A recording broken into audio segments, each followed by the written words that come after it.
अस्सलाम वालेकुम friends, welcome back to Top Smarties. Drama serial तुम बिन कैसे जिएं। मंजूर साहिब जब बेटी के घर में रह रहे थे तो अब फैसला किया कि यहाँ से जाना चाहिए। इतने दिन बेटी के घर में रहना ठीक नहीं, इसीलिए तो वो अपनी फैमिली के साथ यहाँ से चले जाते हैं।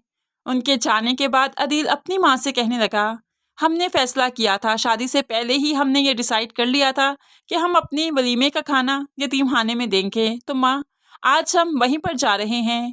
माँ तो ये सुनकर जल भुनकर कोयला हो गई। आप दोनों ने खुद ही डिसाइड कर लिया सब कुछ और मुझे बताना जरूरी नहीं समझा, क्यों मैं माँ नहीं।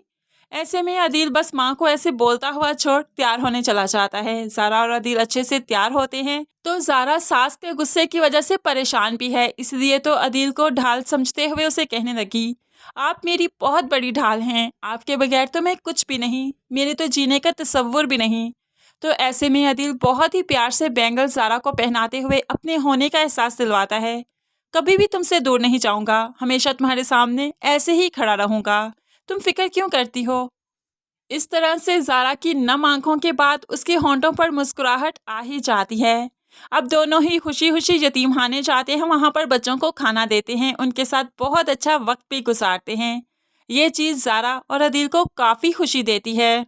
बच्चों के साथ वक्त गुजारने के बाद अब ज़ारा और अदील कुछ वक्त अपने साथ भी गुजारते हैं। एक रेस्टोरेंट में जाते हैं और अच्छा सा खाना खाते हैं, साथ में बातें करते हैं। ये सारी चीज़ें घर में बैठी माहम को भला कैसे बर्दाश्त के ज़ारा इतनी खुश है और अदील उसकी हाँ में हाँ मिलाता है। इसलिए तो ज़ारा के कमरे से जानबूझकर तावीज़ निकाल लेती है और जाकर अपनी माँ को दिखाते हुए कहने लगी, ये देखिए आपकी बहू की कारस्तानियाँ, ऐसे ही तो अदील उसका दम नहीं भरता, ऐसे ही तो हर वक्त उसके नाम की माला नहीं जपता। आखिरकार उसने ये तवीज़ डाले हैं जिनका असर अदील में दिखाई देता है। अब सोचें आप क्या करेंगी। तो माँ गुस्से से कहने लगी, उसको तो 1 मिनट इस घर में बर्दाश्त नहीं करूँगी अब मैं।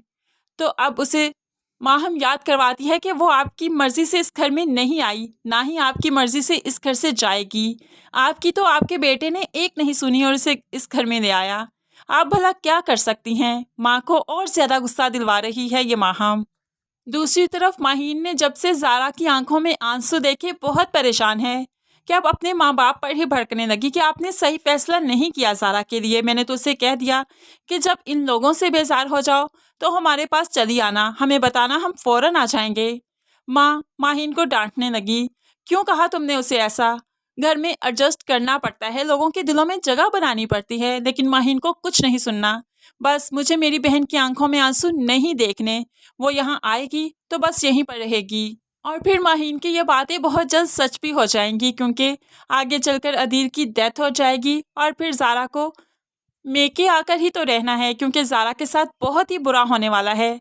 तो फ्रेंड्स, अगली एक साथ की कहानी अगर आप देखना चाहते हैं तो हमने अपने चैनल पर वीडियो अपलोड की है, जिसका लिंक आपको कमेंट में मिल जाएगा। तो वहीं से लिंक पर क्लिक करते हुए आप वो वीडियो देख सकते हैं, या फिर एंड स्क्रीन से आप उस वीडियो को ज़रूर देख सकते हैं। मज़ीद वीडियोज़ के लिए चैनल को सब्सक्राइब कीजिए। अल्लाह हाफिज़।